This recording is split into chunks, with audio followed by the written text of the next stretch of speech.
Hey guys, Dave from Nerdarchy, Nerds by Nerds, and today I'm hanging out. Oh, do you like to go by Mike or Michael? I should have asked you that beforehand. Mike is fine. Yeah, g'day. Yep, I'm Mike from Ask a Pathfinder. How's it going? Good. How are you doing today? It's like some obnoxious hour there, I'm sure. Oh yeah. No, I live in good old sunny Australia, which even though it is 1 a.m., I'm fairly sure that if I opened my curtains, I would be incinerated by the sheer violence of our sun. Nice, nice. So I asked you to be on because Cody from Taking 20 had reached out to me and brought it to the attention. And you guys had done something really cool last year, and you kind of wanted to share it with the world. And I was like, and I found it interesting. So you ran the longest Pathfinder game, and then it was recorded by the Guinness World Book. Yep, that is correct. We did the officially it's called the world's longest board game. So not just in the category of tabletop role playing. We did actually kind of push for that, but they apparently didn't accept it as a category. I wrote many angry letters regarding that. But yes, we managed to break 83 hours as a marathon Pathfinder game.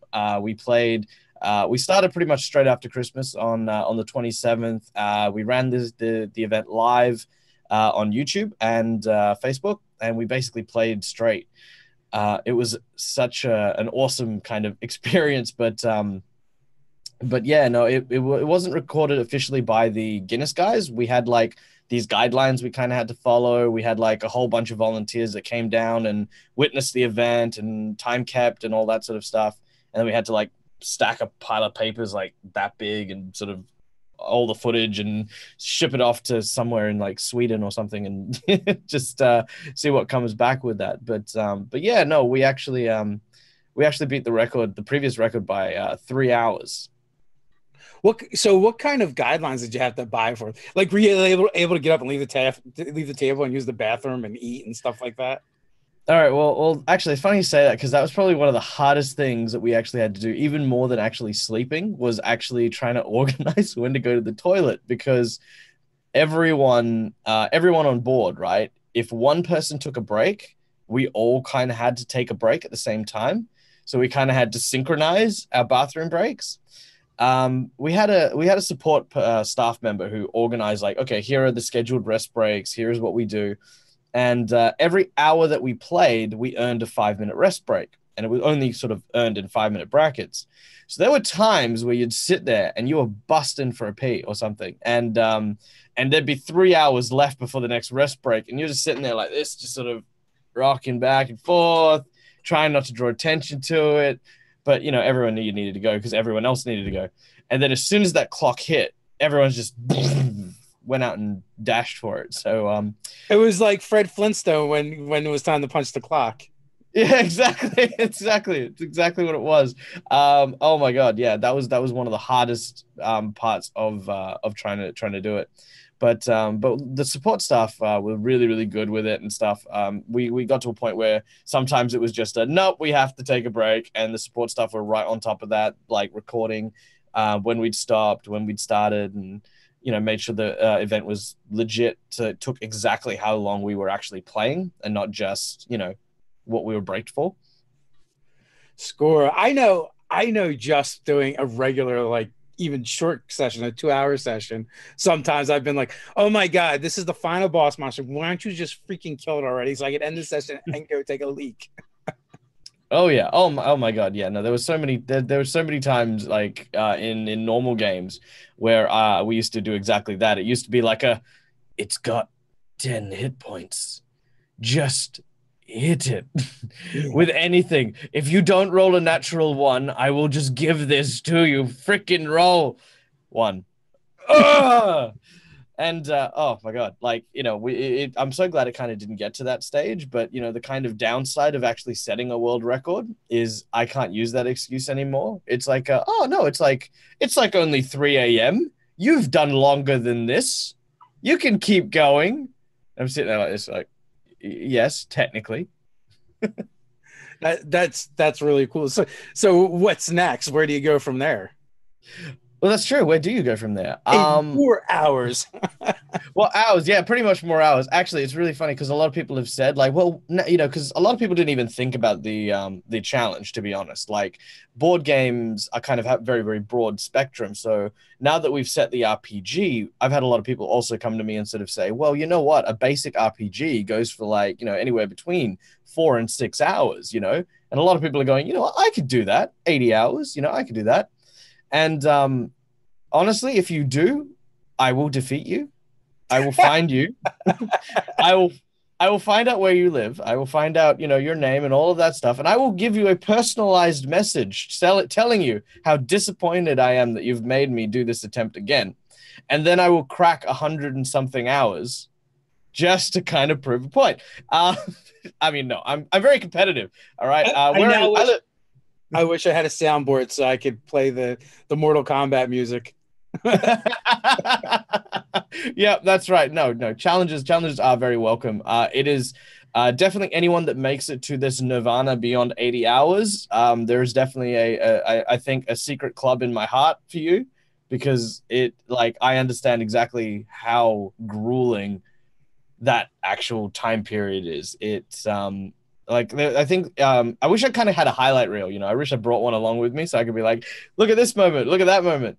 But there was literally a moment where I was so tired, I stood up, right? I clapped my hands, which I did till I kind of snapped myself up, and I started talking. And as I was talking, I was literally leaning over and falling. And my face, you should have seen it on the video, was like determined and still talking. But my body was giving up as I was speaking, and off I went. And it was really funny because one of the guys at the table kicked me under the table. I was like, okay, yep, I'm up, we're good, let's keep going. So yeah, You know no, what hour? Do you know what hour that was at?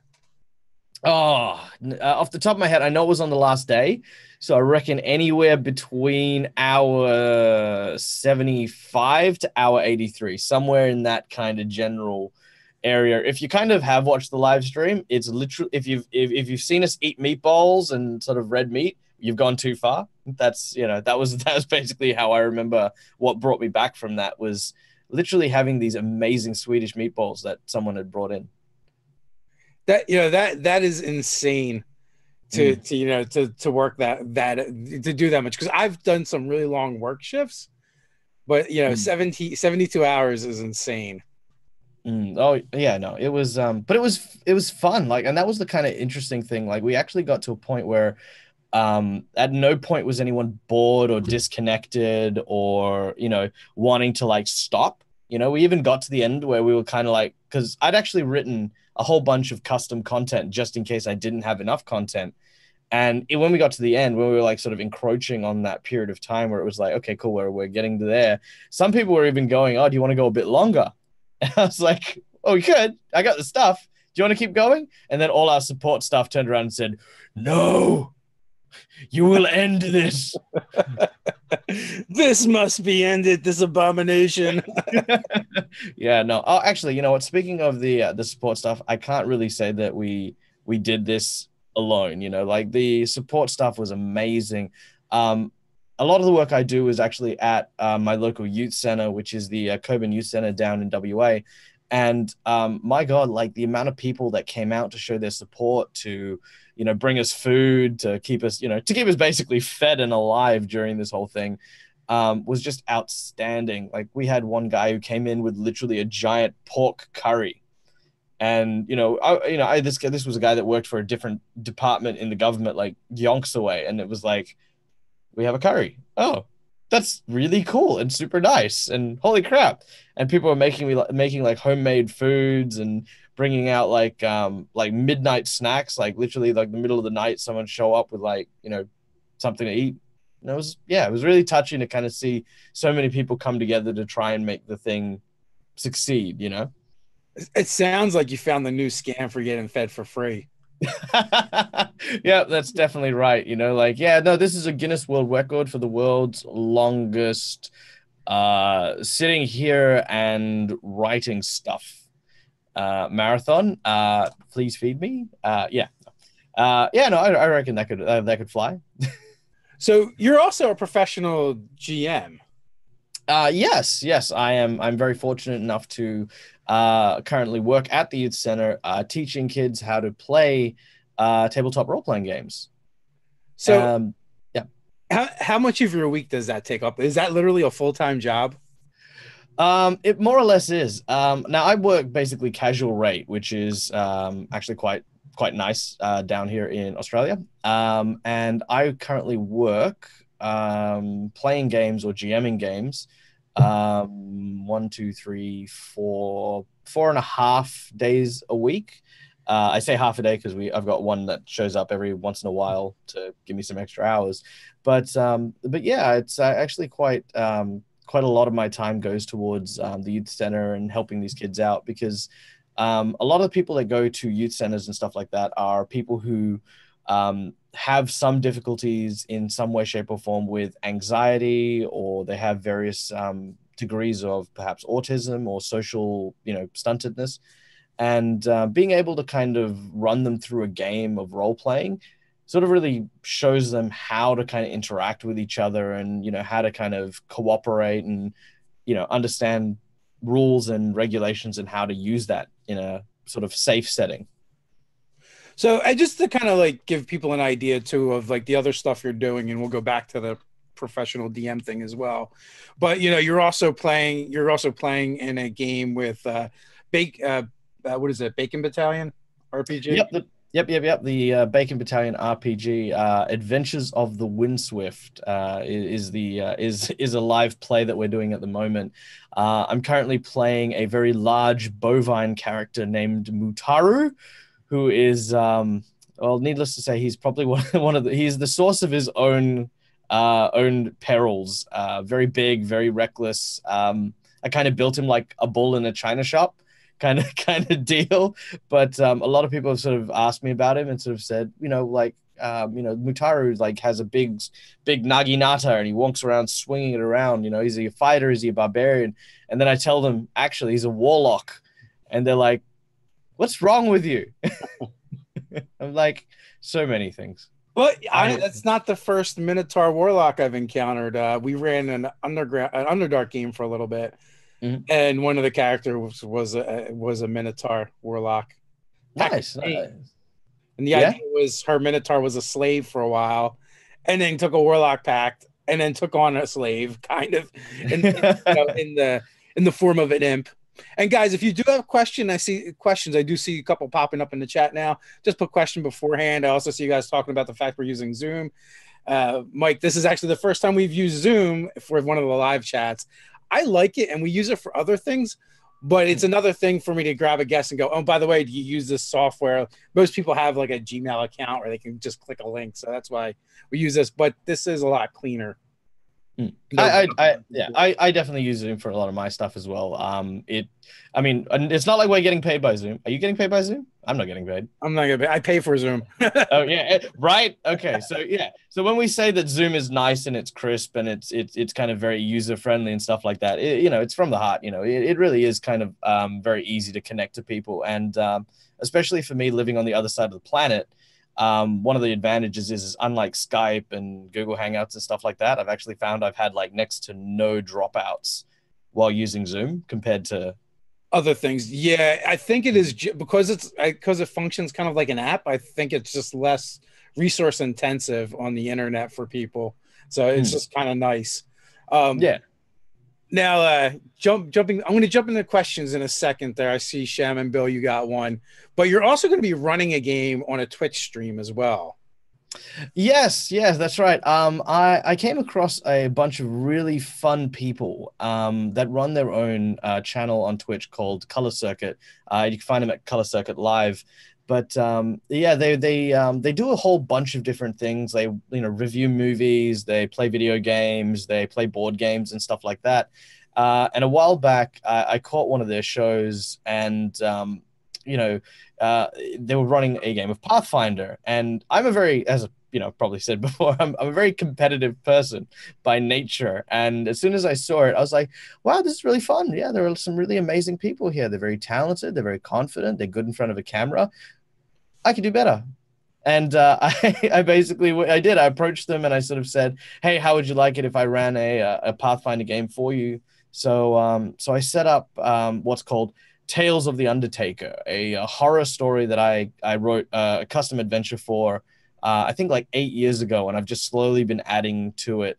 I've commissioned artists to make professional artwork for it, and I've been like just sort of slowly adding to it to hopefully eventually release it as a free adventure path. Because I kind of just wanted to write something down, like all my ideas for this really epic story, and then give it away.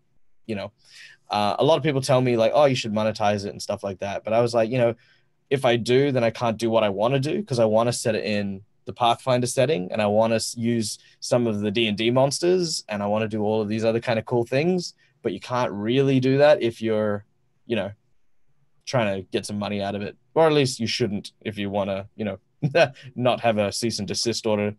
Well, you can still get a cease and desist even if it's free. It's just it's more likely to be overlooked. Yeah, yeah, because it's technically in the same vein as most of the ships that you see floating around there, which I'm kind of hoping to fall under the radar. Like have all the sort of, it's like dodging missiles, dodging people, and then just be like, haha, there you go, free adventure path and run away.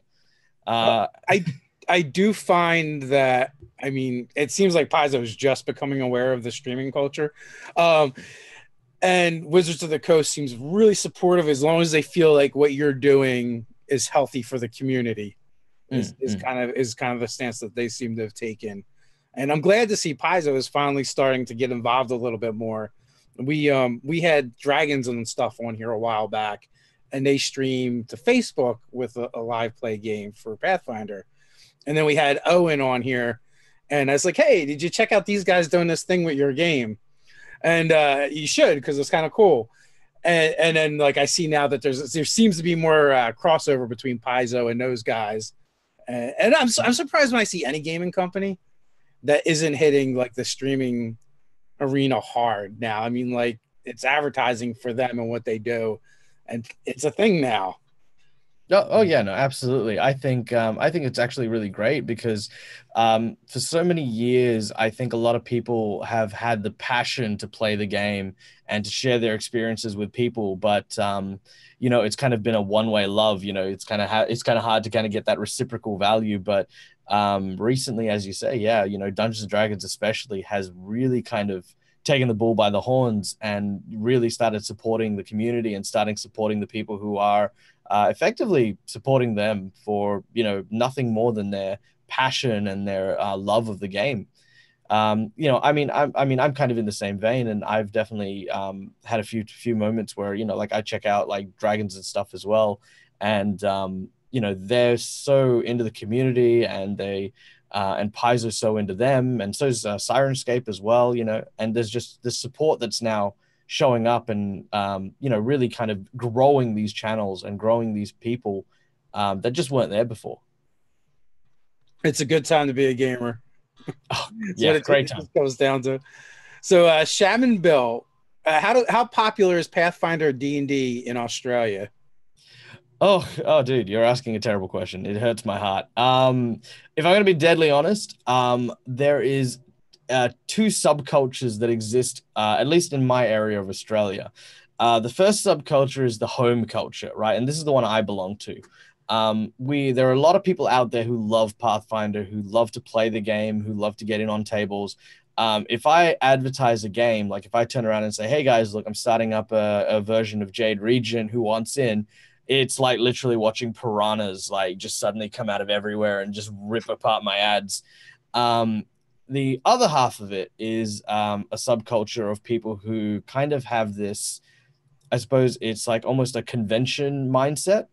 Now, as a bit of a cross-cultural thing, conventions aren't a big thing in WA. Over east in like Melbourne, Sydney, and all that sort of stuff, it's great. There's lots of people. But, when you tell people like, hey, there's a big desert and then another city here, people kind of go, you know what? We can skip that convention this year. We're just going to head back to the States. So we do get to, sadly, the area that I'm from does get to miss out on a fair bit of stuff, but it doesn't stop kind of the people there from kind of growing a bit bitter about it. And so they sort of go, oh, well, we don't play Pathfinder because no one's around and no one plays Society. And people who play Society, they're only the people who are like really kind of like extreme Society members. And so they kind of, it doesn't really grow from that perspective. But there is definitely a lot of love for it. And there's generally kind of an underground culture for it because particularly in Australia, the focus is sports, right? Like if you want to play sports, you just go outside and you shout, and everyone on the street will come running and be like, "Yeah, well, let's do something: basketball, football, tennis, cricket, badminton, lacrosse, you name it, we'll do it." You say Dungeons and Dragons, get off the road, you sicko, and that's kind of what you get shouted at. Not that I've done that before. I've done that before. Yeah. Well, I mean, that's not too different here. Sports are far more popular than tabletop role-playing games. Go figure. Even in my own house, like my wife and son would rather watch sports ball, and I'm off doing something like this. Now, my son, he's a gamer now, but even our last session, it's the playoffs for football, and he's like, "Yeah, I'm not going to the game tonight. I want to watch the first playoff game my team's in." So I feel your pain. Yeah, see, I see. I don't know about me, but when I take a look at you, I kind of think of like having the conversation of no son of mine is going to be a jock, like. But yeah, you got to let them do what they're going to do, man. And besides, I also heard the idea that if you put it out of their reach, they're more likely to want it.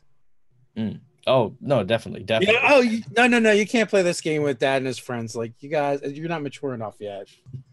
It's for adults, right? Oh yeah, it's a little bit of that old reverse psychology. I've definitely done that before as well. Particularly at the youth center. I've told the kids like, oh no, you guys can chat among yourselves. I'll continue the adventure over here. But don't worry, no, I'm not going to stop you from chatting. I mean, like if you need to catch up for the week, catch up for the week and stuff like that. If you want to join, I mean, feel free to join. But it's just where we're doing the thing. This next part's going to be too bloody and violent for you guys anyway. You probably won't. Yeah, absolutely. I mean, you don't want to know about the Lich King and all of its treasure that it's hidden away in the secret temple. It's fine. You've got really good gear on you already. It's fine. You don't need extra stuff. Yeah. Although the plus side is, my son, the Eagles has lost our quarterback. They should be out of. It was a miracle they made it through the first playoff game. There's no way they're making it past the second one. So then I'll have them back. That's a very interesting perspective. Being a kind of a supporter that's sitting there going, "My son's team should lose. My son's team should lose." I don't have to say that. They've done it to themselves. It is what it is. So December 7, M2. So when I have to beat the next, when you have to beat the next record, do you want it to continue the story of the universe? I guess the one you were playing, or would you make it a new one of your own? All right. Well, okay. So I've got one of the players who did this challenge with me, and to be clear, all of us kind of get the award. It's not just sort of me and I got the record. It's kind of all of us, unless they make a GMing reward, then maybe. But anyway, there's this one player I have. His name's Kieran, and he is one of the most enthusiastic players I've ever come across. Like I'm not even joking. Like his wife kind of thinks of me like a crack dealer. Like I come up to his house every once in a while and be like, "Hey, you want to play some D&D? Yeah, come on, I'll take you and we'll go game for 4 hours." So as soon as, and I'm not even joking, as soon as we finished the record, he turned around to me and said, "Let's do this next year. Let's break the record even better next year." And he suggested we play the continuation of Rise of the Rune Lords, which was either the Jade Regent or Shattered Star. And I kind of agree. I think if I were to run it again, I'd probably go with the Shattered Star, just because I know Jade Regent's good and I know Jade Regent's enjoyable. And I've got a few friends of mine who are trying to convince me to play in a podcast of Jade Regent. So I was kind of like, okay, if I sit on Jade Regent, then I won't be sick of it by the time I get to, to the next attempt of it. But Shattered Star has always been one of these stories that I know that it exists. I know it's a continuation of Rise of the Rune Lords, but I've never really heard anything about it. Like I've never heard of a group that's sort of done a live play, or I've never heard of a group that, kind of got to the end of it and said, wow, this is a really cool game. So, it'd be a really good experience and very fresh for everyone involved. So, yeah. So, Um, what made you decide to do it in the first place? um, well, it was actually a brainchild thing that I had like for a few years actually, and trying to communicate with Guinness was a bit of a chore. It took them, I think, 8 months before they got back to me to say, yes, you can attempt this world record. But the thing that kind of really kicked it off was I was working at the youth center, and it was like I think my first year working there, and I really wanted to stand out because a lot of people, it's like, who is this guy? What is he doing? What is Dungeons and Dragons? What is Pathfinder? What is role playing? And I kind of figured that it'd be a really nice hook, like come to the Coburn Youth Center and play with Guinness World Record holding Dungeon Master, and it just sounded like such a nice little prestigious title. And it turns out I didn't actually need it because the program ended up becoming one of the largest programs out of that center. And I ended up with like 20 kids per session that I needed to run for, and I actually had to get an assistant GM to come and help me run games, which was really fun. Let me stop you there just for 1 second. Okay, What I'm hearing is you came into a new job, prison rules style. You're like, all right, what's the biggest guy in here? Who do I get a shiv? I'm throwing down the gauntlet. Yeah, no, that's quite literally what I did because like honestly, like when you walk into a youth center right now, understand, like, youth center, we got like the sports programs, you got the bike riding programs, you got the pool competitions, you got the dart guys, there's all these kind of little groups that kind of do their own things, and in walks this nerd with this big swagger, because I don't know if you can tell this about me, right? I do not come across as the standard, RPG player. I walk in and I'm a butterfly. Like I just walk through. I'm like, hey, how you doing? It doesn't matter how how gangster you look, or how big and mean your boy is. It matters nothing to me. I'll just walk up to you and be friendly as hell. And then I tried to tell these people who ran this youth center what an RPG was, because they'd never heard of it before. And if you've seen Finding Nemo, and there's that bit where the little turtle is trying to explain how to break out of the current, that is literally like the look that Marlon and Dory had was the same look that I got. You're so cute, but we have no idea what you're saying. And eventually they said, if we give you some money, will you go away and do something? And I went, yes, I will.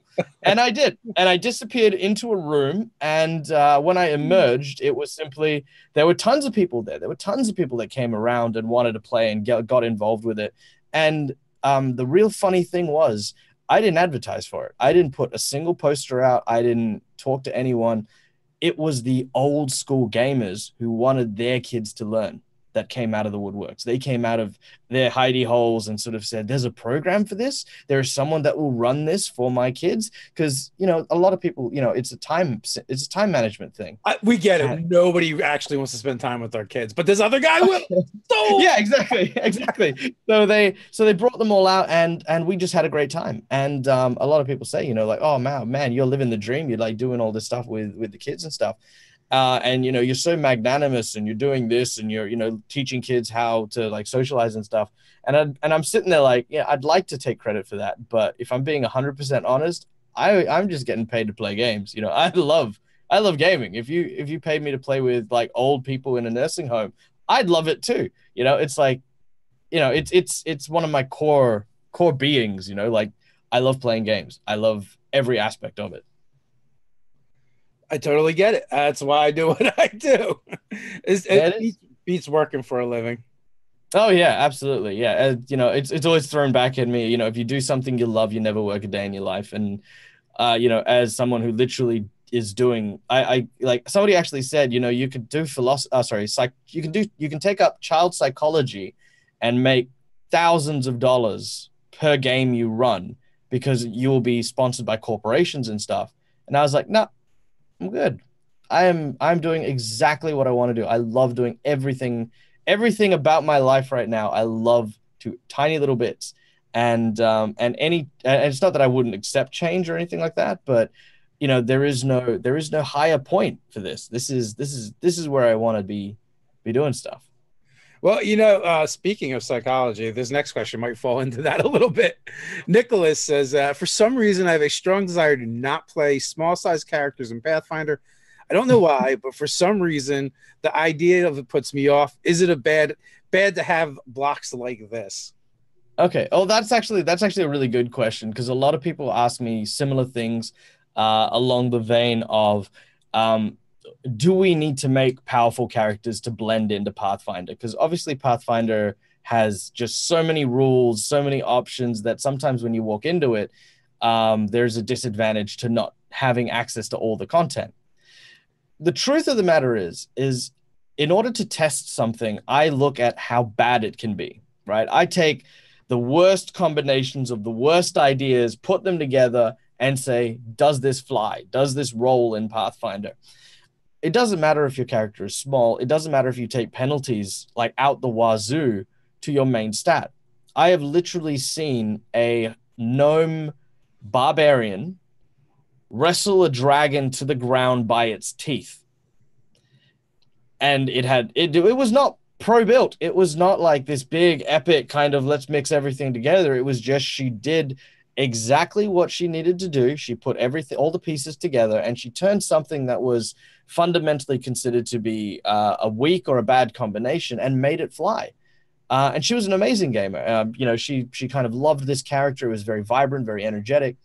But small characters, a lot of people think, oh, you have to play sneaks, you have to play thieves, you have to play this particular thing, and you can't fly on anything else. But honestly, some small characters can really kind of stand out, even among like the very, very large characters or the very, very heavy hitting characters, competitively for like damage or for weapons and stuff.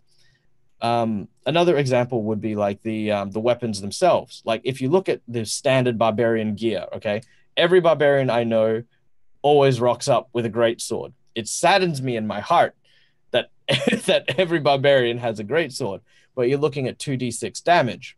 Now I compared 2d6 damage to a toothpick, which did 1 point of damage, right? And that was it. It was a 1 point of damage thing. And we got to about level 10, and we realized that 2d6 damage goes from 2 to 12, and that is just the raw thing. Whereas this was simply 1 point of damage. And the difference between it was always 2 to 12. It was never more than that.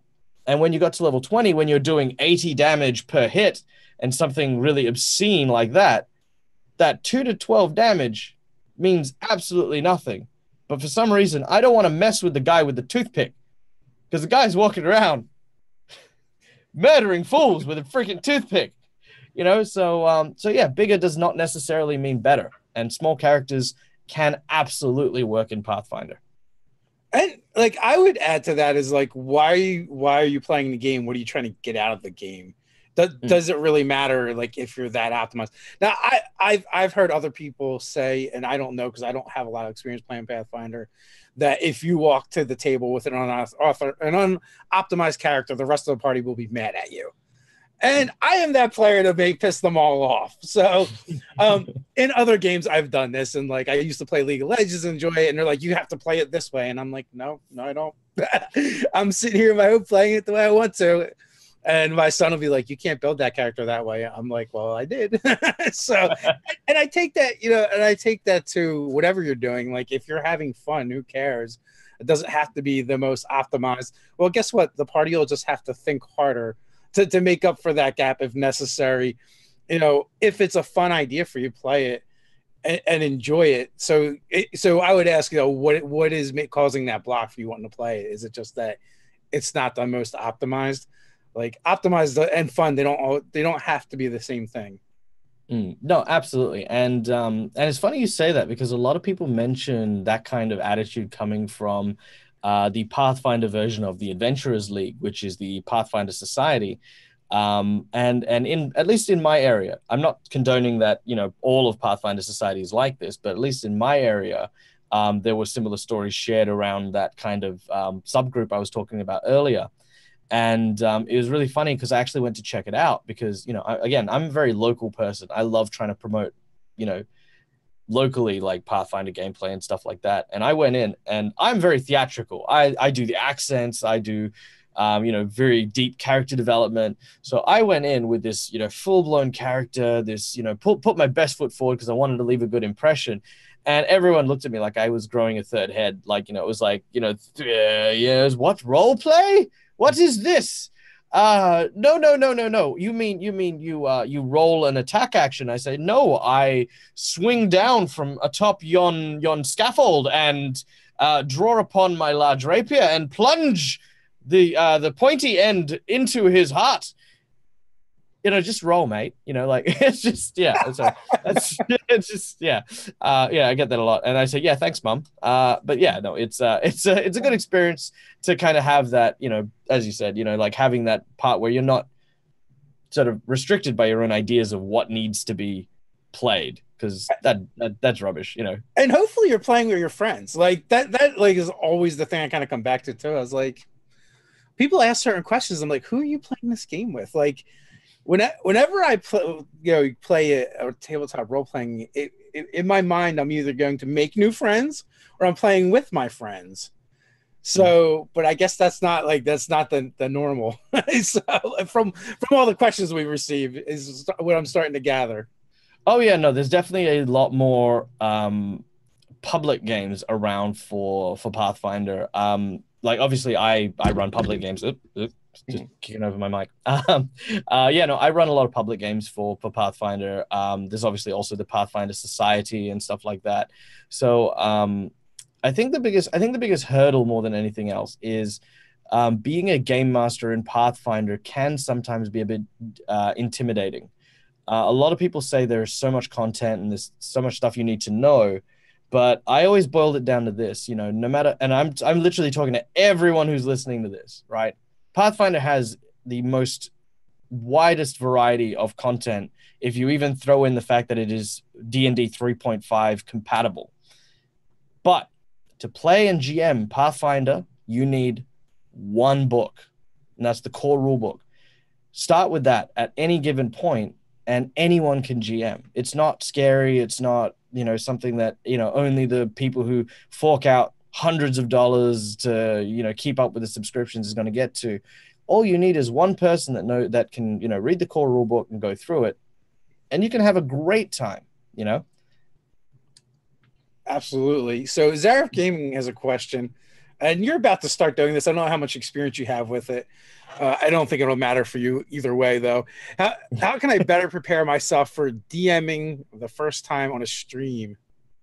Oh, okay. Well, DMing for a stream. Well, I've always been a big fan of Game Zero, right? That's just flat out a must in my opinion. The difference between what I feel you should do in a stream and what you should do, say, casually, is a casual game can be very fluid. You know, it can sort of go anywhere you want it to go. You can, you know, sort of write the story you want to write and take your players on that journey. When you are on a stream, the players adopt a second role. So rather than simply just being the players themselves and the characters they're playing, they're also kind of, I suppose, on stage, and you need to give them the moments to shine. So while you're sort of DMing for the first time, DM as you would in a normal game, but make sure you also include those moments where you give that opportunity for each of the players to shine to the audience, you know, because sometimes people just don't necessarily have the, I suppose, they don't grasp those moments. And then if they miss it, and they've missed it one week and they've missed it the next week and they've missed it the next week, you'll find there's that dynamic that starts to get built and shifted between the stronger and the weaker players on your stream. But if you kind of give those moments to those players, if you sort of say, okay, well, look, you're the elf, your family was killed by orcs, you know, along the road, there's a family of elves, you get a flashback of like your, you know, what happened in you. And then you find orc tracks, you know, and you have to go save an elven husband before the orcs get done with him. You know, suddenly that person is sort of up front and center, and the show then can kind of, you know, take a look at this character and how he works. The other thing to I point out is generally the most interesting thing about about stream games are the interactions between the characters, right? Whether it's an NPC or two players. So don't discount that, and don't worry about you as the GM isn't getting enough screen time or telling enough story. If your players are doing things and engaging each other, allow it, as long as it's in game and focused in game. That, I feel that that really makes a stream better. And the other thing too is you have to recognize certain pieces that are filler in the game and cut them away like cancer. Like a good example of that would be, I was in a stream game and we were in this big fight and the boss monster died. The GM made us slog through every one of the minions that was still left instead of just like, they're dead, or, narrating through it. Like there was no point. It didn't really serve a purpose to the story anymore. The big bad was vanquished, and it was a foregone conclusion that these other monsters would be too. Actually watching players just sit there and slog through combat and roll dice is not entertaining. Mm. Actually, another thing I'll throw in as well, because on that point of sort of slogging and sort of moving things through, is players themselves as well needing to be one thing I do, like when I do my streams, is I always talk in third person when I'm talking through my character. So I won't just say I attack. I won't say I do this and I do that, or I use this mechanic. Because that kind of builds up that long, drawn out moments, like where you're just playing by the rules and you just rules. Whereas if you sort of make it more dynamic, where it's you're making an attack action, your GM knows you're making an attack action, so use that airspace or use that time to be interesting, to add flair to your actions, both as a GM and as a player. Yeah, it's just a lot of little tweaks, and just the more you do it, like anything else, you're just going to get better at it, and you'll start figuring out what's entertaining. And watch a lot of streams. Watch streams if you want to be better at doing a thing. There's two things: one, study; two, is do it, and you just kind of take it from there. Jacob Stokes, this is where I probably butcher your last name, Mr. Kasavan. How do you say it? Letter K, number 7. Oh, little K, number 7? Kasavan? Yep. K7. K7. It sounds like a droid from Star Wars, that. All right. Mr. K7, I just want to say you speak very well, unlike your host. He didn't actually say that. Are you on any podcast or similar media? There's definitely links in the description of what game you're going to be running, a game you're playing in, your Discord community. Do you have any other plans to do anything? Apparently, people would like to hear from you. Oh, well, that's awesome. Thank you very much, first and foremost. I actually worked very hard on my accent. A lot of people sort of expect me to have a more Southeast Asian or even Italian accent. But the funny truth is I actually did a lot of performance training way back when. Because you see, I used to sound like this when I actually used to live down, basically I lived in Bogan area and I sounded absolutely atrocious. And the thing is, you can't sell this voice. Well, you can, but not in any kind of respectable way. Because watch this. You're trying to create a creepy scene. The 4 heroes step out into the cold stone floors of this dungeon. It's 3 foot wide and narrow that leads into a pass. As ahead of you, you hear the sounds of clamoring and large footsteps. What do? See, it just doesn't work. And I disagree. I think if you're not from Australia, we love it. And I forget the name of it, but it's I see it on Facebook where it's something like Aussie narrates fights or whatever, and it's like between two. Oh yeah, you're talking about Aussie Man. Yeah, and it's hilarious. Funny story, the guy who actually does Aussie Man lives in my area. So, that's how small my actual area is like, it's like we call it like the rule of Perth. But yes, no, regarding the podcast thing, yeah, at the moment I've got the Bacon Battalion stuff, which you can check out. Again, there's links for that. And Color Circuit, which again, there will be links in the description, one thing we've got currently working up, there's a guy who's doing a podcast, which we're trying to get a few people collaborating together to do something similar to the Save or Die stuff, but in a podcast. And they are called Rollmongers, and you can find them on SoundCloud. Very nice guy that runs it, and he approached me, and really, really friendly, and wanted to kind of run something Pathfindery. So I've been sort of pointing him in the direction of some other people and seeing what we can get up. But yeah, when that's up and running, I'll be putting all the details out on my Facebook page, and telling people about where to find it and all that sort of stuff. Plus, again, if you want to hear my lovely voice, Ask a Pathfinder is actually a free coaching service, because obviously Pathfinder is a very wide and variety-based game. And I have like a Discord channel that, you can go to and literally talk to me directly, and I will answer any questions you have about Pathfinder or even just general role-playing. Now, I know you're playing in a 5e game. I know you're all about Pathfinder. Are you playing, or do you play or dabble in any of the non-D&D systems? I do. Actually, these are just the two kind of the widest ones, because I feel like this is what most people ask me to play. But I have been a fan of Shadowrun. Shadowrun was a lot of fun. I did play the Firefly RPG, and if I'm going to be deadly honest, no one from Paizo heard me say this, but that has actually been the most fun game I've ever played. Like my heart, like it hurts from not actually getting to get too many games, because not many people know about this very, very small game, about this very small fandom that still exists and still cries about the fact there's only one season. And I also play World of Darkness, which I'm a very big fan of. Monty Cook released a 3.5 conversion for World of Darkness, and I saw it on a shelf while I was just walking around like a flea market. And my God, I just went, nope, this is mine. I am having this, and no one else can. I feel like you're looking for that exact copy. I find that it's absolutely awesome. I love it. Oh my God. Like I grew up on video games, not RPGs originally, and Vampire the Masquerade and Vampire Bloodlines and all of that sort of stuff. Oh my God. I just love that kind of gothic game. You know what I mean? Like something with a bit more, I suppose, like the tragedy, the romance, the political, the intrigue, all of that mixed into a big cauldron, and then throw vampires and werewolves into it. Oh my God, it was glorious, and I loved that game as well.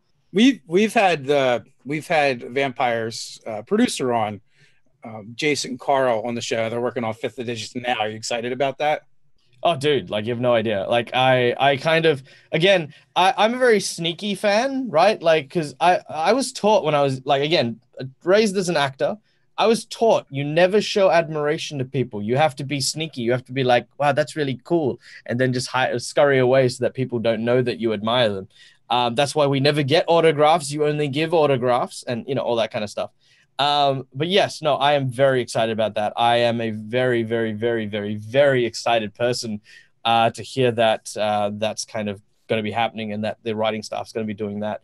I have actually very few writers that I am just like kind of giddy over, but he is definitely one of the few. Yeah, it's definitely a cool dude.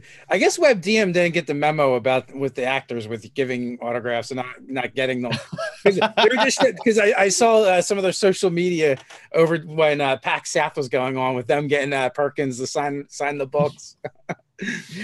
Oh yeah, no, it was crazy. I kind of feel like because when I was told that, I was actually told this by my my theatrical coach or whatever, and I was kind of like, but what about Stan Lee? I mean, if Stan the Man is in front of me, like, dude, this guy can like tattoo his name on my forehead, like it's just gotta happen. And then it was like I don't know, it was something about like boosting your own confidence and all that other stuff.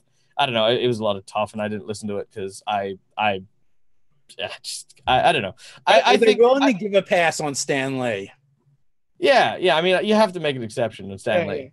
And possibly Ed Greenwood, possibly Wayne Reynolds, possibly Monty Cook. Okay, you know what? There are lots of exceptions, but let's not talk about these exceptions, just in case my teacher is actually watching and is very disappointed in me. One of the highlights of my Nerdarchy career is being handed off from a handler, Sean K. Reynolds, to Monty Cook. I was Oh like, my God, oh yeah. my God. Yeah, yeah. You No, know, I love Monty Cook's work. Like seriously, as soon like Monty Cook and Ed Greenwood, if their names are on any book, right? I don't even care what system it is. I don't. It's just yeah, yoink. I'm gonna read this. I'm gonna read this. I'm gonna read this, and I'm gonna explain to my girlfriend why my credit card bill's so high. Yeah. it's weird because we get asked to sign stuff a lot now, and like I had this long thing that I always put, but that was because GM Juice went to I think it was Grand Rapids Con, and Ed Greenwood was there, and he asked them to do a dice blessing for us and someone else. And he gave the beard dice blessing, and he's like, "May all your rolls always be interesting." So now, like when someone asks me to sign something, I just quote Ed Greenwood as that signature because it's Ed freaking Greenwood. He's amazing. Oh man, like it's really funny you say that because I also noticed that he didn't say may all your dice roll well. He did say interesting, so that's Yes, that's and that's what I love as well. No, I actually the only time I've ever been asked for any kind of autograph was someone asked me because I ran like I said, we in Perth here, we don't have too many conventions. It's just not kind of what happens here. But they did a Warhammer convention. Like it was like all about the painting and all about kind of the war gaming tables and stuff like that. And I got asked to guest GM Starfinder because Starfinder was the new hot ticket at the time, and they wanted to see a demo of it and stuff. And they reached out to me, and I was like, yeah, I'll do this. And apparently, I was because they put us like there's the big gaming floor, the huge auditorium, the huge convention hall, then a flight of stairs that led to nowhere, and then another flight of stairs, and that is where we were, where no one was. Like there was literally no way anyone could see us except for this tiny little sign out the front. So I took that as kind of a personal challenge. I was like, this is an affront. How dare you? I am a celebrity. Do you not know who I am? And so I parked myself right next to the escalator, and so many people actually came up and down during that day because I was loud. I had my voices. I had like, synthwave music blaring in the background, like Flash Gordon style music, just pumping up as I was ripping into this story, and people coming in to watch and all that sort of stuff. And one person actually came up to me and said, "Hey, can you sign this?" And I was like, "Yeah, cool. No worries." It's like, "What is it?" It's like, "Oh, I just need a release form for your photograph because I was using it for the ads." And I was like, "Cool." I was like, "I'm gonna count that. That's my first. That's the first person someone's asked me for an autograph." And yeah, I was actually commended for being the loudest participant at the convention, despite being 2 floors up and not gaming with them. Is that an award? Do you get an award for being the loudest? I feel like I should have gotten one. I feel like there should be a plaque or something, like just something they could put up and be like, "Yes, that's right." A little golden guy, something. I feel like you got ripped. Yeah, or that guy Loud Howard from like the Dilbert cartoons with the huge mouth, like him just on a little statue. I could dig that. You totally got boned on that one. Should have totally got it. So I think we probably have time for like one more question, and this is a good one from Zach. I'm an Aussie living in England. Have you ever thought of running a D&D game in the Outback setting? I'd love to do that here, but I don't think my players would relate to like an Aussie would. No way, dude. We would totally love that because everyone knows that everything in Australia is trying to kill you. Even like one of their cutest like animals, or the cutest animals, koala bears and kangaroos are adorable until you see them up close and realize they're just razor sharp death. Okay, well, I'm gonna cover a couple things here. So the first thing is I'm gonna say it's a koala, not a koala bear. Like saying a koala bear is like saying a grizzly bear, right? Gotcha. Just a koala. Okay. Number two, I actually do use a lot of Aussieisms in a lot of my games.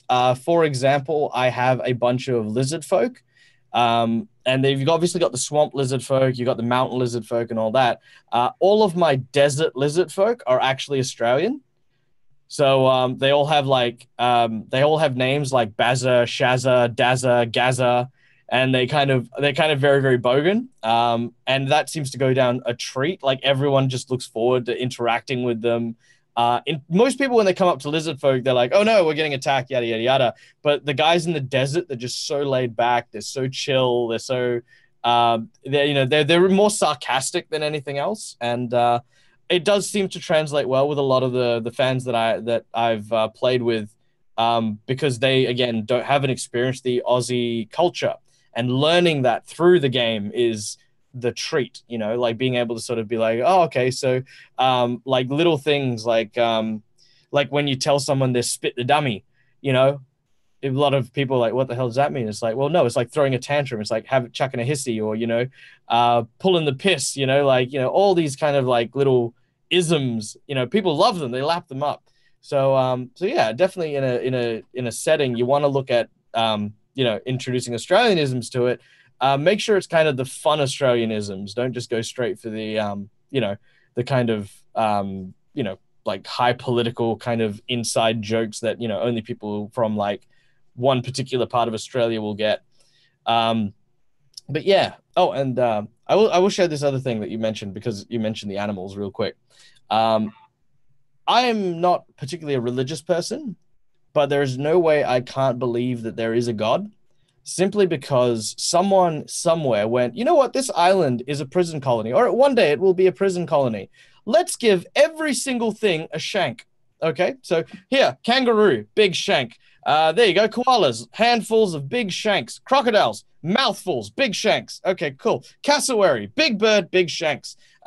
Okay, look, here we go. We're going to we've run out of parts, God. We need something new. Australia's got one more thing on its list. Okay, cool. Here's a beaver and a duck. All right, looks perfect. Wait, add some shanks with some poison on it. There you go. All right, send that on its way. And yeah, so there has to be some design there, I reckon. At some point, I'm going to have goblins with platypuses,